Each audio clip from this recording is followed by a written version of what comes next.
Hey, everybody. Welcome into the Flagship Podcast. I'm Chip Brown of Horns247.com, joined as always by my esteemed colleague and proud Tampa Catholic graduate, the ambassador for the Florida Bureau of Tourism, my man, Eric C. Henry. What's the C stand for? Do we want to divulge or no? The C is actually a fictional middle initial, Chip. I do not have a middle name. No, I'm kidding. I'm kidding. The C, the I C, say you're like C. You're like Amon-Ra St. Brown. His dad just threw the Saint on there. The C stands for something, but we won't divulge the full government name here on the. Okay. All right. No need for that. No need for that. It would be like Chip. It would be like if the world knew, the name that Chip Brown cashes the checks under. There's no need for that. No need for that. No need for that. All right. Let me make sure that my hat is nice and square on my head. All right. Here we go. So Eric, last night, in addition to Texas beating up on another tomato can on the basketball court, the College Football Playoff Committee gave Texas some glorious news. The College Football Playoff Committee sees Texas as the best team in the SEC right now and its likely champion. So now all the Longhorns have to do is prove the committee right, starting Saturday at Arkansas. And the Longhorns are going up against an offense, depending on if Talon Green is up and going, and if Jaquindon Jackson, the former Longhorn, is up and going. It sounds like Talon Green's going to play. I think Jaquindon Jackson's going to play, but this is a decent Arkansas offense. So that's a tough matchup for Arkansas against the Texas defense. The Texas offense, however, is going up against the 124th ranked pass defense. Eric, there are only 133 schools in FBS. Arkansas's pass defense is 124th. Ole Miss put buckets and buckets of yards and touchdowns. Jackson Dart of Ole Miss threw for 6 touchdowns against these fools. And he threw for 254 yards and 5 touchdowns to one guy, Jordan Watkins.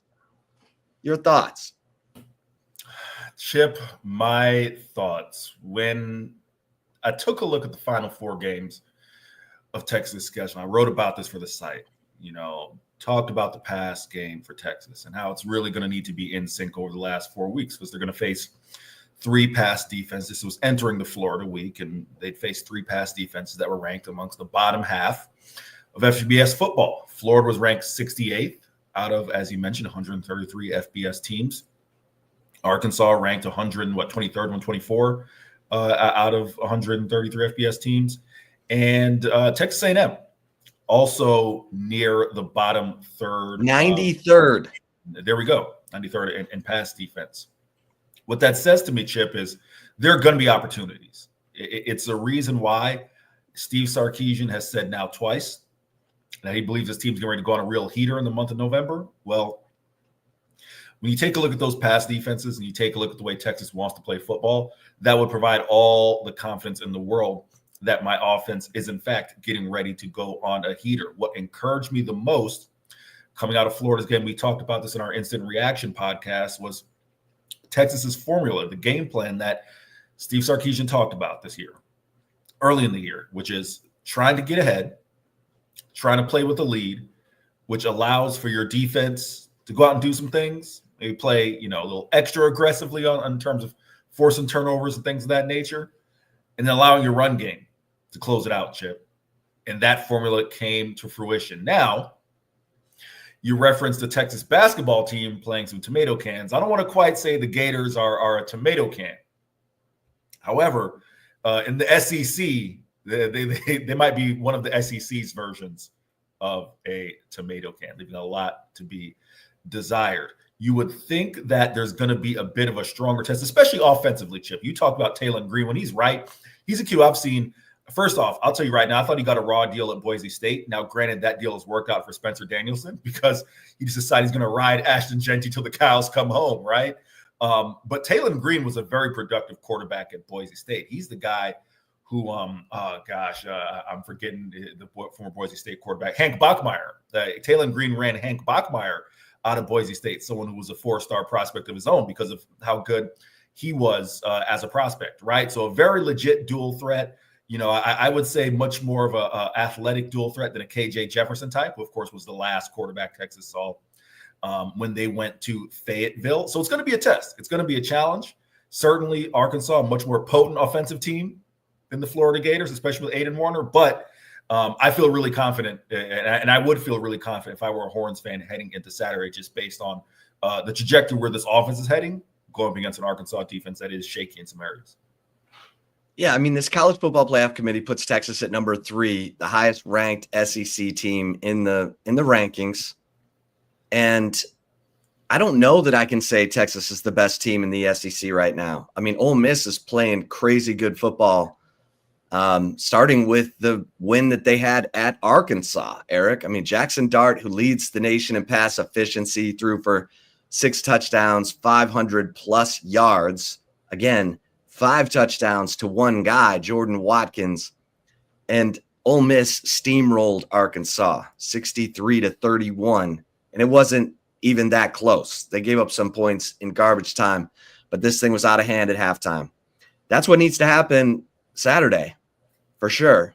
And I think I saw some urgency, and I think I talked to you about this in the press box. I saw urgency even in the way Quinn Ewers was warming up for the Florida game. He looked, more urgent. He looked, like he had energy. And I'm looking for that in this game because, look, Ole Miss gave you a ton of film to go work with and how to beat up this defense. And that's what I'm expecting. We got it to a degree against Florida. It was a little shaky there on that second possession where Ewers totally misses a wide open Isaiah Bond, almost throws an interception on second down, scrambles for 9 yards on third down. I know I'm nitpicking. And then they go for it on 4th and 1 from their own 24. Jarek Gibson comes in. Baby Rhino. He doesn't get it on the first effort, but on second effort, he gets it, and then the route was on. But, Eric, I want to, get your thoughts on where this offense is. Where's Quinn Ewers right now? Because Steve Sarkisian said we're going to get on a heater. Well, that means Quinn Ewers needs to get on a heater because this defense has been playing championship defense all season. Yeah, Chip. I mean, you called me, the unofficial, bureau for, Florida tourism. Well, I guess the unofficial, president of the Quinn Ewers fan club. I've been adamant about this, right? The Quinn Ewers that we saw pre-injury, and please feel free, correct me if you guys see it differently. That was a quarterback who was starting to make his push to be a Heisman Trophy contender. He got the things that you look for in a Heisman Trophy quarterback, right? A signature win during quote unquote your Heisman season. Goes to Michigan. Now, of course, again, we know in hindsight what type of Michigan team that is, but still, at the time, you go into a top 10 Michigan, you knock them off. He's playing great football, 8 touchdowns, 2 interceptions, completion percentage north of 70%. Looks like everything's firing on all 8 cylinders. And Chip, I recently learned there are 8 cylinders. I got to stop referring V8, to it baby. Otherwise. 8 cylinders. And looked to be, really cementing himself as a Heisman Trophy candidate at quarterback. The injury happens. It takes him some time to recover. Chip, I just thought that was rational. I thought that was expected. I said it to you at the time. First off, and Steve Sarkisian said it, right? Players can only be as healthy as he can be, as close to 100% as he can be in a football season. It's a midsection injury that he was going to have to rehab and recover from. I didn't expect him to come out being the same player. I think, and I've referenced this before, maybe we're a little bit spoiled in the fact that Quinn has had such a tremendous success coming off of injury that you think, all right, he's going to come back and be the same guy he was. That wasn't the case. However, now, what do we, Chip, 5-6 weeks removed from that injury? It's probably a little bit more than that. I think we're talking about a guy, you get Isaiah Bond back, You know the relationship he has with Gunnar Helm. You see the ball distribution with a lot of the receivers. I think, and I talked about it, when you asked me about this team, in your first question, heading to Arkansas and some of the teams are going to play. Everything sets up for Quinn Ewers to be on a heater. Everything sets up for this offense to be on a heater. Jarrett Gibson, I know is someone that, we'll talk about a little bit more on the podcast, but getting him involved, he gets his first 100-yard day.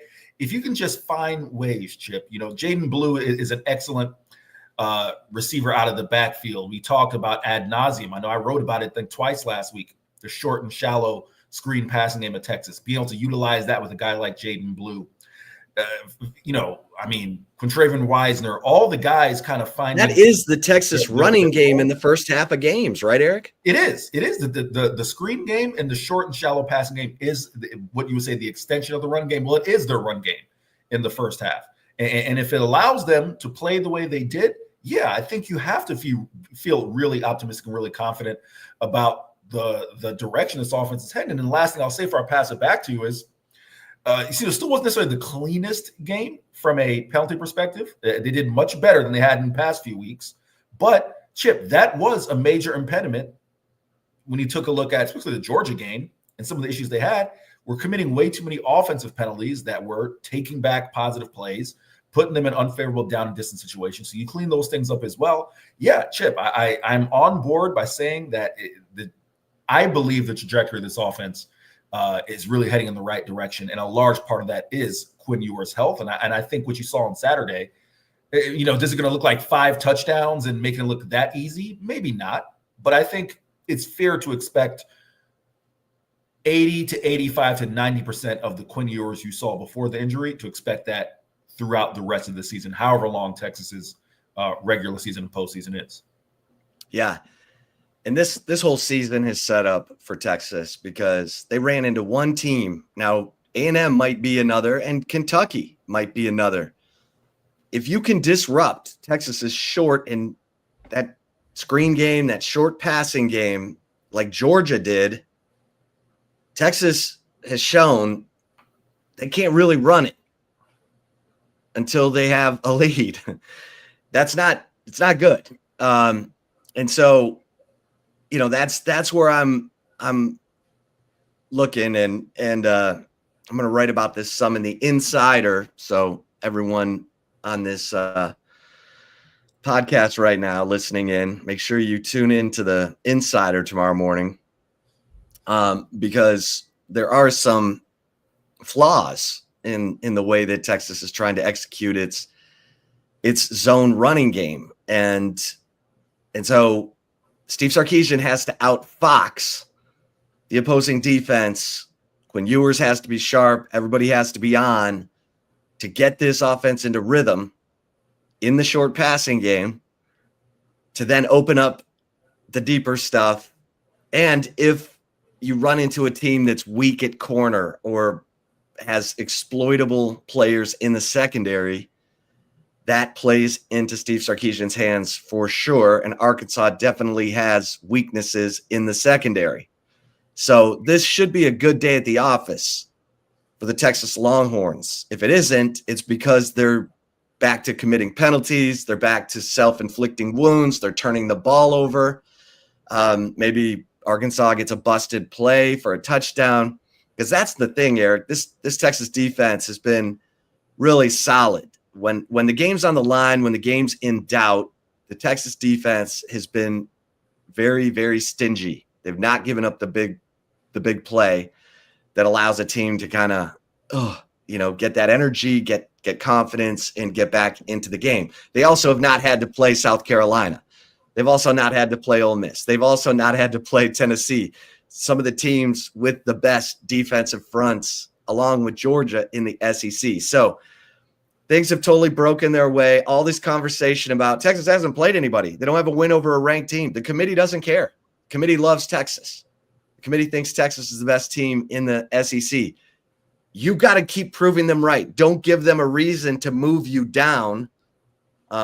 Just keep doing what you're doing because right now you are in the pole position. You have won the F1 qualifying. You are starting on the pole going into the home stretch of the season. and we'll see where this team's, focus is, Eric, because, right now, can you say that Texas is the best team in the SEC? No, I don't think you can say that, but I don't think you can say that about 4 or 5 teams in the SEC. That's not a direct slight on Texas. I'm going to come back to that point, but I want to go back to what you were talking about, the playoff committee, right? The thing, and I'm long felt this way, you only play who's on your schedule, right? Texas can't control that. Michigan looks like a pile of what, right? Like that's out of their control. What I do know what they can control is the way that they take care of business. Let's just run down Texas's schedule. Colorado State, 52-0. Michigan, 31-12. UTSA, 56-7. ULM, 51-3. Mississippi State, win by 22. Oklahoma, win by 31. Okay, we know what happened against Georgia. Rough night at the office, you lose. The Vandy game, as we've talked about, Chip, it's going to go down as a 3-point win. That was certainly a hot topic of conversation amongst the ESPN crew the first week of the college football rankings. Joey Galloway saying that, they haven't played anybody and they squeaked out against Vandy. Well, the deal with Vandy, and as Chip has noted this, a couple things shake out differently. That score may look a bit different, right? So there's that aspect of it. You take a look after coming Vandy, take care of Florida 49-17, right? So if Texas can take care of Arkansas, Kentucky, those two in convincing fashion, I don't think A&M is going to be a blowout. I just think that, Chip, you've told me, everyone who's been to College has told me that is an incredible environment at night. You know what that's going to be. I don't think you're going to go in there and smoke that team by multiple scores. But if you get the win and you take care of business the way we expect Texas can take care of business against Arkansas and Kentucky, you leave no doubt, right? You leave no doubt in my mind that if you are an 11-1 team in this league and you qualify for an SEC title game and you win, and your average margin of victory, quick math, there's going to be something close to 25 plus points per game through 12 games, then you deserve to be a top team in college football playoff. There's no real debate about that. In terms of Texas being the best team in the SEC, this is truly a year, and I would be curious, Chip, in kind of your infinite wisdom, how you think the committee may view this, because I look at this not as a down year for the SEC. I look at this as there are 4 or 5 teams that on any given day can beat the top team, quote unquote, in the SEC. And I would say, as long as Oregon is number 1, can beat Oregon, right? Like I think there are 5 teams in this league who, on their best day, right? And even I wouldn't, Chip, put Texas in this category, believe it or not. I think Texas's A game from its defense. I think you saw against Georgia what it looks like if Texas doesn't have quite its A game all the way around, right? But I do think there are other teams in the SEC. Georgia. I would put Alabama, Kalen DeBoer, Jalen Milroe in this category. I would put Tennessee in this category. I wouldn't quite put Ole Miss in the category that even if they play like their B+ game, they can still give Oregon a run, right? Again, that's no slight on Texas.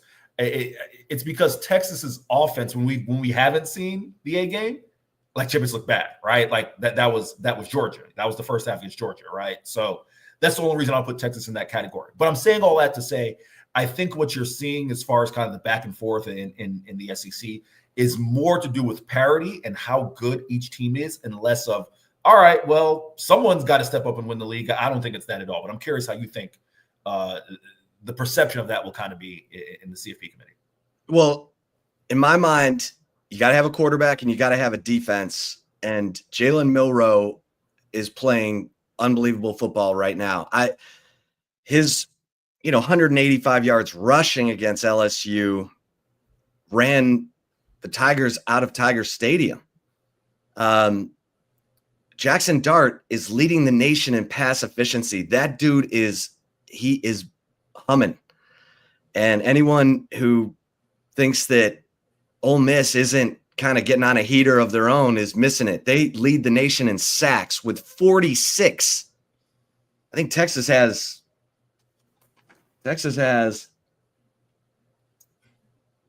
21.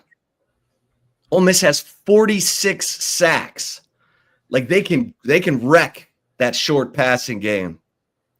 So that's the thing. And A&M has got some dudes. I mean, Nick Skirton is up for the Lombardi Award. I just got my ballot. So this is going to be a good challenge, and this is what it's all about. But Texas, in my mind, Ole Miss, Alabama right now, they might be playing a little better than Texas, but maybe not, because Texas did get some of its mojo back against Florida. Now they got to sustain it. Ole Miss is sustaining it. Alabama is starting to sustain it. And they have elite quarterback play. Quinn Ewers is an elite quarterback. And that makes me think that Texas, if they're behind, can catch up. And this is where I'm excited to see how Steve Sarkisian, Pete Kwiatkowski, Jeff Banks get this team to really sharpen, because right now the margin for error is going to get real small. And this is where you need a precision quarterback, especially with it's in some ways you could say, oh, it's not really fair to Quinn Ewers. He doesn't have a running game to fall back on. Okay, well, that's life. You are what you are. And Texas is a passing team that sets up the run. I know it makes some of my meat and potatoes brethren nervous, and it should, especially with an offensive line like this. But it's, for whatever reason, and the injuries to the running back room, it's been kind of a, like a juggling act of running backs in and out of the games. But there's time. There's time for Texas to get it going. And games at Arkansas, home against Kentucky, give you time to make sure that you're locked and loaded when you head off to College Station and into the dark of night. I just have a feeling that game's going to be at night. I don't know why I said that, because we don't know what time that game is yet. But, yeah, Eric, I mean, I think this is going to be a great finish. And Texas is in the pole position. That's what the beautiful thing. They don't have to, oh, man, Ole Miss is ahead of us. Bama's ahead of us. Man, we got to climb out of this hole. How are we going to do it? They're there. Now they just got to prove the committee right. As my man Gary Patterson once told me, you're always either proving someone wrong or you're proving them right. And right now, Texas needs to prove them right. So this is going to be fun. All right, let's get a quick mention in here about or anything else football, Eric, before we move on. No, I'll just really super quick, just kind of piggyback off two things you pointed out to there. Chip, correct me if I'm wrong, but in 2022, Texas was in a situation in which they had to depend on other teams for a Big 12 championship appearance. Did I have that correct, or am I wrong? 2022 was the 8-5 season. Yeah. Yes. The point I'm getting at without, and I apologize for putting you on the spot on the fly. The point I'm getting at is you have enough players who've experienced that, who understand the value in controlling their own destiny. Right. That's essentially what I'm getting there. So that, and just the point you were making about Quinn and not having a run game.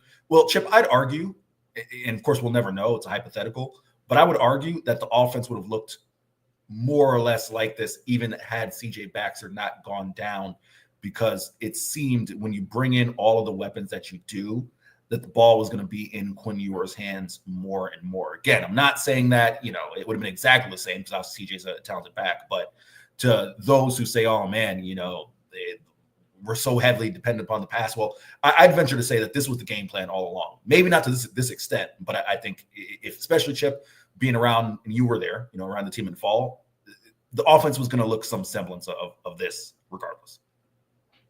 For sure. The thing is, there's going to come a time, and it's probably going to be in the A&M game, where it's a one possession game, 4 minutes left, Texas up by 3, up by 2. They need to hang on to the ball. They got to run it against 7 and 8 man boxes like they did at Alabama last year. Now, that was Jonathan Brooks. He's pretty good. And And that's where I'm fascinated to see what happens with Jarek Gibson, because he is their downhill runner. He's coming off a game where he fumbled it twice. He lost one. He's carrying the ball all over campus this week. Just like the movie The Program. Shout out to Latimer and the fellas. But that's going to have to happen at some point. We should I need to look this up. When was the last time, Texas ran the ball like 10 straight times? What's the most consecutive running plays this season that Texas has run? Because we know when they had Bijan and when they had Jonathan Brooks, there were times where it was just run. And look, if they're up 20, no problem. You just run it. That's great. Defense is exhausted. They're humiliated. They've already given up probably 10 explosive plays like Florida's defense did in the passing game alone. Texas had 16 explosive plays last week. That's who they are.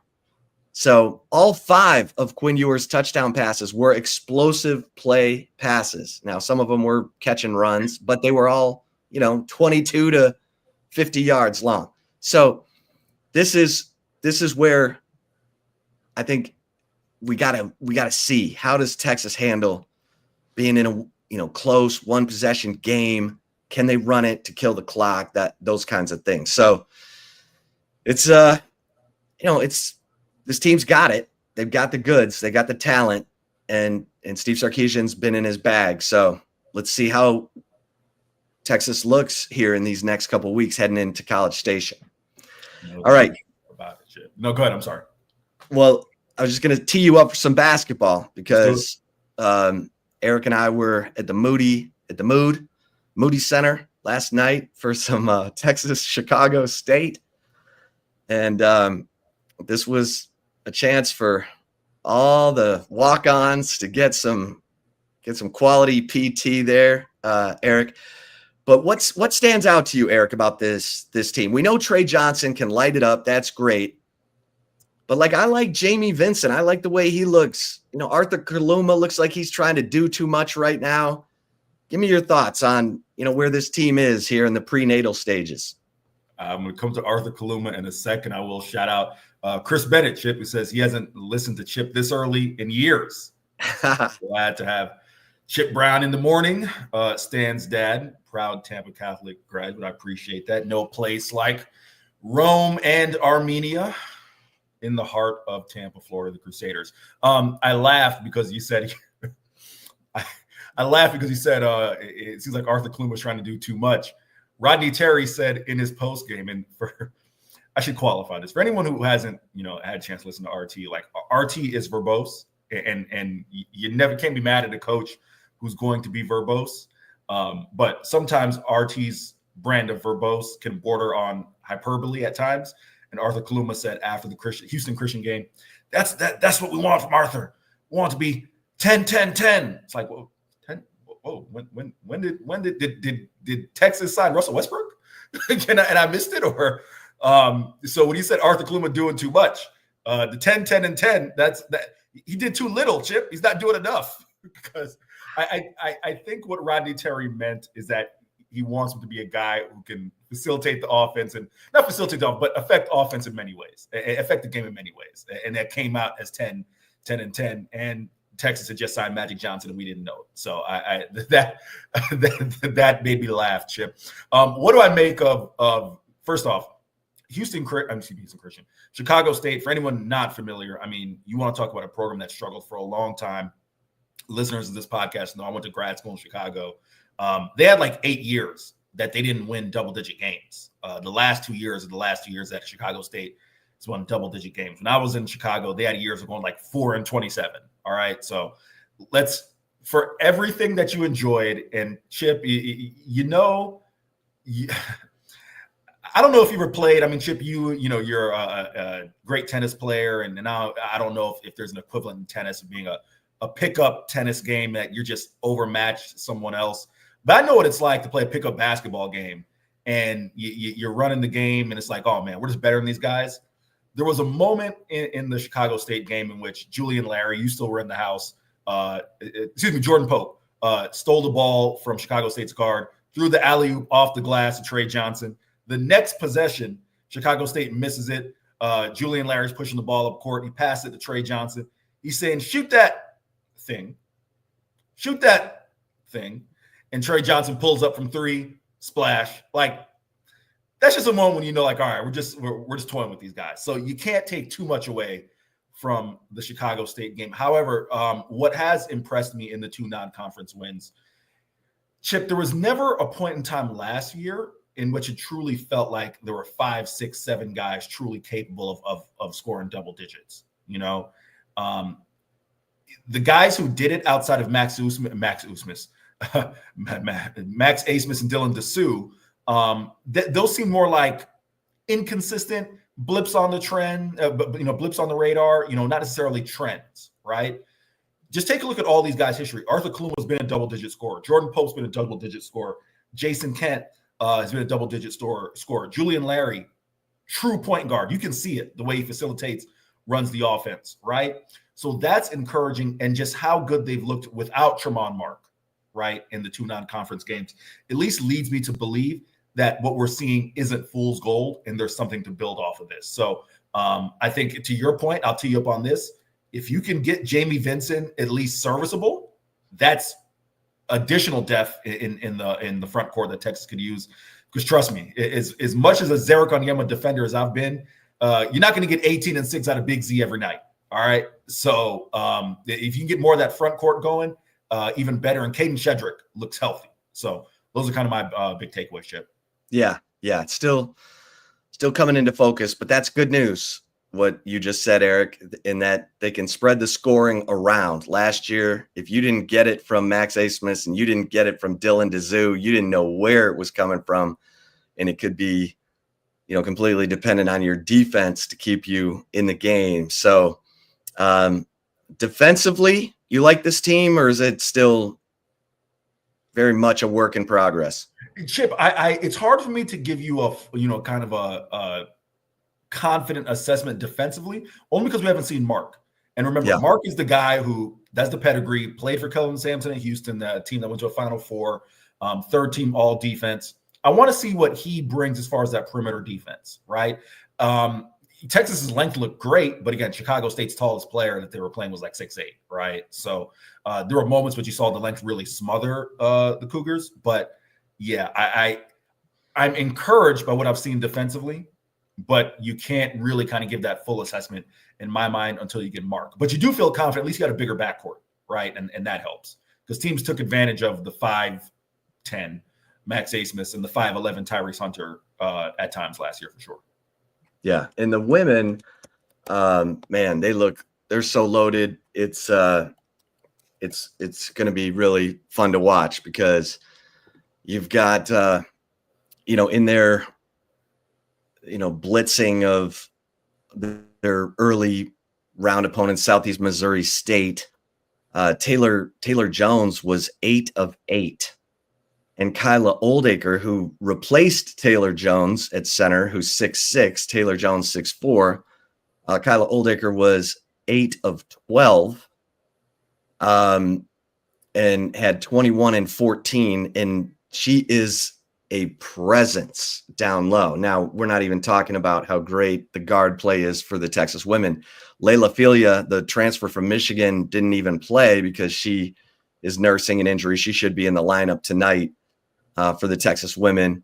And a lot of people took note of Brianna Preston, the freshman point guard who came in for Rory Harmon, who's faster than Rory Harmon. This is going to be a really fun team to watch, because they can really give it to you. I mean, Jakalenga Mwenentanda, who they're playing at forward because she's 6'2" and has extender arms like Tayshaun Prince. I call her the Tayshaun Prince of this team. She had 6 blocks. I mean, this team's running. This team's going to get after you. I hope for Vic's sake he gets a healthy year for his team, because I think if they just keep playing together, they really seem to like each other. This is going to be a fun year, and it's a loaded year in women's basketball with South Carolina, Juju Watkins at USC, Paige Beckers at UConn. So Vic Schaefer and the Texas women's team, number 4 in the country. Definitely a Final Four type team. All right. Eric, you ready for some take it or leave it? Chip, I am always ready for some take it or leave it, Chip. America's favorite game, take it or leave it. Okay. I've already forgotten. Am I serving to you first? No, I am serving to you first. We can roll right into it. Chris Bennett, I see your question. I will answer that at noon. Stick around. I'll answer that at noon. Going to try to get a tight ship here, finish up with some take it or leave it. So question number 1. Quinn Ewers throws for at least 350 yards against Arkansas. CB, take it or leave it. And I should add before you answer, last week, Chip went 3-0. I went 2-1. So Chip is ahead 15-14. Texas's defense did force 3 turnovers. Quinn Ewers did throw for 3 touchdown passes, and Quinn Ewers did not have a turnover. So those are the ones that Chip nailed on. All right. With that, Quinn throws for 350 against Arkansas. Take it or leave it. This is right in that sweet spot. Quinn's only thrown for 300 yards once this season, and it happened against Florida. But this is the 124th ranked pass defense. So, Eric, I'm going to take this, even on the road, where Quinn Ewers has not thrown for 300 yards yet this season, against the 124th ranked pass defense, and Quinn Ewers knowing that his team needs him to lead. I'm going to take this. What say you? So here's the thing, Chip. I know I try to play defense a little bit against you, and now I got to kind of, go against you for the purposes of making a push. This isn't the one that I'm going to go against you, though. It's going to be the next one. I was torn because I could see a situation, Chip, where Texas gets up maybe a couple scores, and maybe Quinn's at 320-ish, and maybe the game just doesn't allow, because you're trying to, whether it's closing out with the run, or Arch Manning makes an appearance, that he doesn't get to 350. But because of how poor this pass defense is, I am going to take this one, Chip. Okay. 2 takes. It's zero. Take it or leave it, number 2.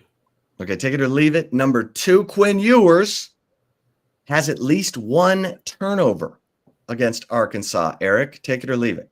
This is the one that I'm going to take. I don't think it'll be multiple. I do think Quinn will have 1. This is a defense that is capable, as you talk about. They do have some playmakers on the defensive side. Now, albeit, again, a defense that's been inconsistent at times, but they have shown the ability to force turnovers. And I'm having to talk myself into this one, to be honest. But the one that I feel most confident about as far as taking, because I have a feeling I know where Chip is going to go, is this one, Chip. So I'm going to take it. You're wrong. I'm also taking this. I don't know what it is, Eric, about Quinn early in games. He almost threw an interception on that second possession I was talking about. And he when he turns it over early. It's weird. And in the 5 games he has a turnover, they've happened either in the first or second quarter. So I'm gonna take it. Hope I'm wrong, but I'm gonna take it. All right. To bring us home, take it or leave it, number 3, the true freshman, Jarrett Gibson, who had his first 100-yard day against his hometown team. Gainesville native had 100 yards against the Gators. He gets at least 5 carries on Saturday in Fayetteville. Take it or leave it, Chip.